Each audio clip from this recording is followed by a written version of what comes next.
Right. Yeah. So I'm first going to start off by asking you why you joined Clifton in the first place. Well, I joined because I used to see the boaties down on the beach when the boaties were just starting up again. And then I was talking to Roger one night and I said, how do you get into it? And he said, can you float? Turns out I'm not a very good floater. But that's sort of what started it off for me. And I was just absolutely hooked. And so through that, joined the club. Yeah. And what about you, Cammy? So I knew Fat Man, and he had been involved with the club for a very long time, and knew Mel and Mal, and I was looking for something fun to do, and they suggested that I come and have a go in the surf boats, and it was heaps of fun. So I joined the club, and yeah, it was good. Yeah. And can you flick your mind back to doing your bronze course, and do you remember what that whole process was like and who took it? Yeah, I'm pretty sure that it was Godders that took the majority of my bronze course. I mean, obviously a few other people had bits and pieces to do with it. Yeah, and it was really interesting. I've not done first aid before, but of course a lot of for the bronze for this was beach specific, first aid, what to do around the water and things like that, all the signals, all that sort of stuff. It was lots of fun, except for the swim, because I'm not a natural swimmer. So I was absolutely petrified by that. Not much makes me anxious, but that really, really did. So I gave myself a lot of time to prepare for it. And when it came to the 400 metres in the pool, I was freaking. And I think I got to the 350 metre mark, and Phil Jarvis was there with me, and we were looking at each other, convincing ourselves we'd failed. And then Jarvo came up and gave us a total verbal boot and said, get on with it. So we both got down the end. We both passed, but I thought, I'm going first, Phil. I'm not chewing your toenails all the way. But, yeah, and so that was sort of, the beginning of it. And then the actual in the water stuff was done at Carlton on a freezing cold day. There was snow on the mountain. Yeah. But that was loads of fun. It was a big day in the water. And, it was just all really good fun. So I always thank everybody who helped me get through it. Yeah. Yeah. And what about you, Cammy? You did yours in 2007. I did, and I remember vividly going to collegiate pool for a number of sessions first, just to make sure, because I'm quite hadn't been thinking about the time, and then it was really bad. I was more anxious about the run because I had both of my knees reconstructed, and I don't run, and so I was nervous about the swim run and being able to do that in time. Like Annie, it was freezing the day that I did my in-water assessment.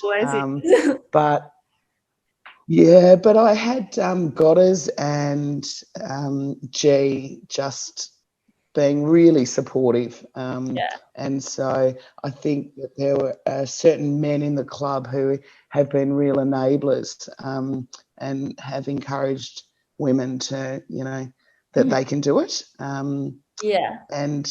So that's been really positive. Yeah.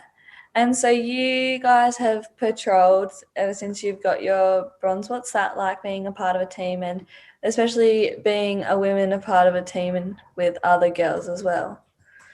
Look, I loved it because it wasn't just male and female. It was all the age groups too, because I was, top end of the age group. But then a lot of our, long-term patrollers are up there with me. So it was great being able to sit on a beach and work out what to do through all the age groups. There was always a real camaraderie, and that sort of went through to other things you did, sort of like, you might be, say, for example, on an IRB crew, and so who knows who you'd be working with. And it was just always having to work together, end of competitions, things like that, setting up the beach, clearing up the beach, everything you did, it was part of a team. So, and you just helped each other out. So it was great.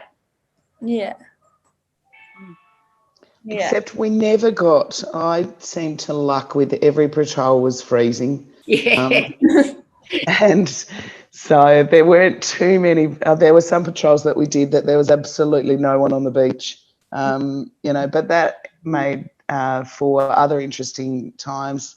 Yeah. I remember playing, beach cricket and going out in the surf boat and, doing some training and stuff like that.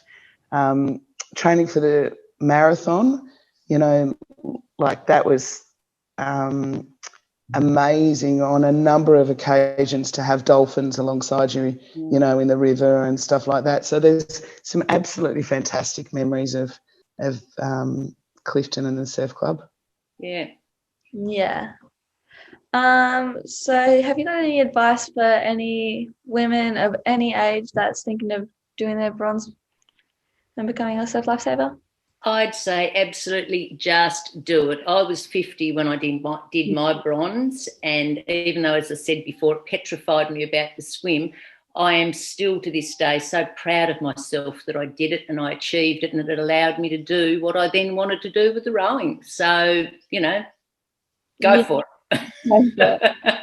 Yeah. Any age, go for it. Yeah, I'd say the same, Annie. It's an opportunity to be involved in something that is that can change your life. It introduces you to a range of people, young, old, of lots of different fitness levels, and a really supportive environment where you can make lifelong friends and you can have some amazing experiences. So I'd be with Annie and say just do it. It's an opportunity to be part of something that really gives back to the community as well.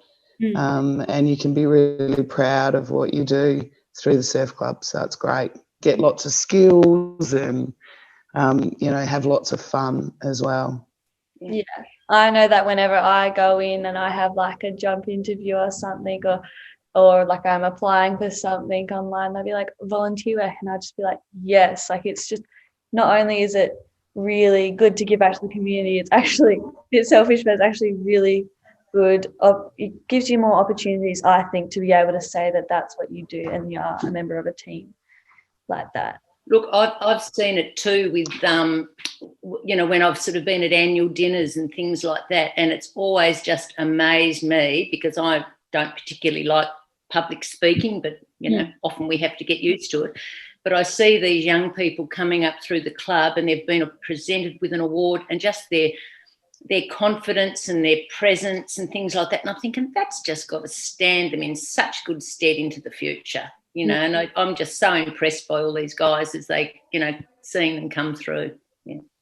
Yeah. Cool. And so do you have any little... Definitely. It gives you a level of confidence. Definitely. Definitely. And do anyone have any stories or experiences of what it was like being... I know, Cammy, doing that marathon, that was pretty grueling. Anything funny happen out there on that boat? Oh, I think lots of things often happen on boats, but lots of can't times. Be shared. Yeah. Yeah. I remember when I first started training for my first marathon, I was in a mixed crew, and I was actually in a crew with Phil Jarvis, and I ended up in his lap. So I caught a crab with my oar. It was a horrible day. And the next thing I'm sitting on Phil's lap. So that's pretty funny. I remember having to try and wee out the side of the boat, like way offshore, busting to go to the toilet. So, trying to get my butt over the side of the boat so that I could have a wee. We had we flipped at Scamander one year, and whilst that was really scary, it was our fault because we didn't go hard off the beach. So the boat just picked us up and completely flipped. And whilst that was fun for me, it wasn't so much fun for some of the other crew. So to be able to work together as a team to get back in the boat after something like that happens, that builds real friendships and camaraderie. I remember actually when we won the state title in Burnie, I was actually pregnant with Finn. And I suspected, but because it was state titles, and I know that you're not supposed to row when you're pregnant, I put off having my pregnancy test until after the state titles because I just actually really wanted to row and I wasn't going to let the team down. So, yeah, there's lots and lots of fun memories. Parties after the surf safari and all sorts of fun, crazy stuff that we did.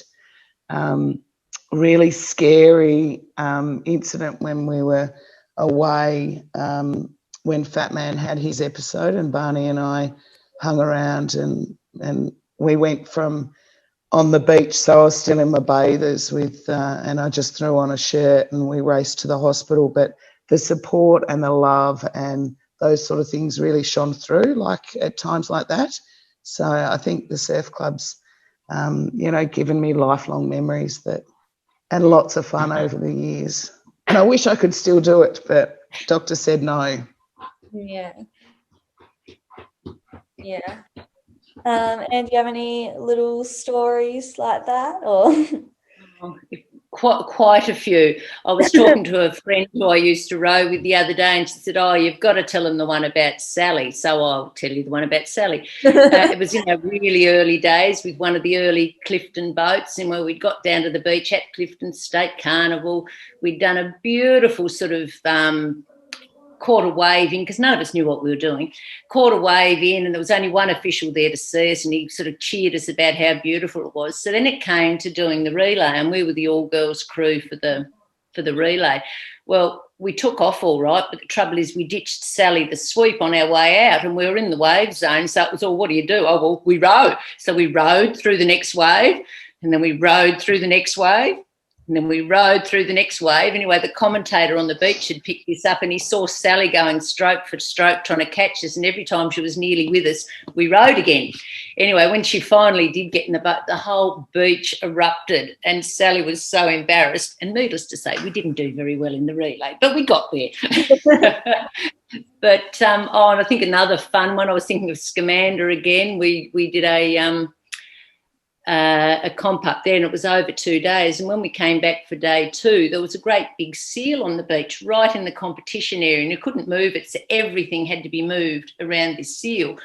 But I think it was the Burnie boys coming back in, and the seal decided it was going to head to the water, and just as their boat got to the water, the seal was there and it jumped in the boat, and you should have seen everybody fly to get out of the way. That was absolutely hilarious, but scary because they're pretty big beasts. Yeah. Wow. Yeah, but so that was and I think another one, we were on the mainland and we were rowing a race, and I think Lyndall we hit a wave somehow. Lyndall fell out of the boat, and we just looked at her and we went swim for it, and we took off without her, finished the race. So all sorts of things happen in a boat, you never know. Yeah. So I think they're probably my sort of, just a couple. Yeah.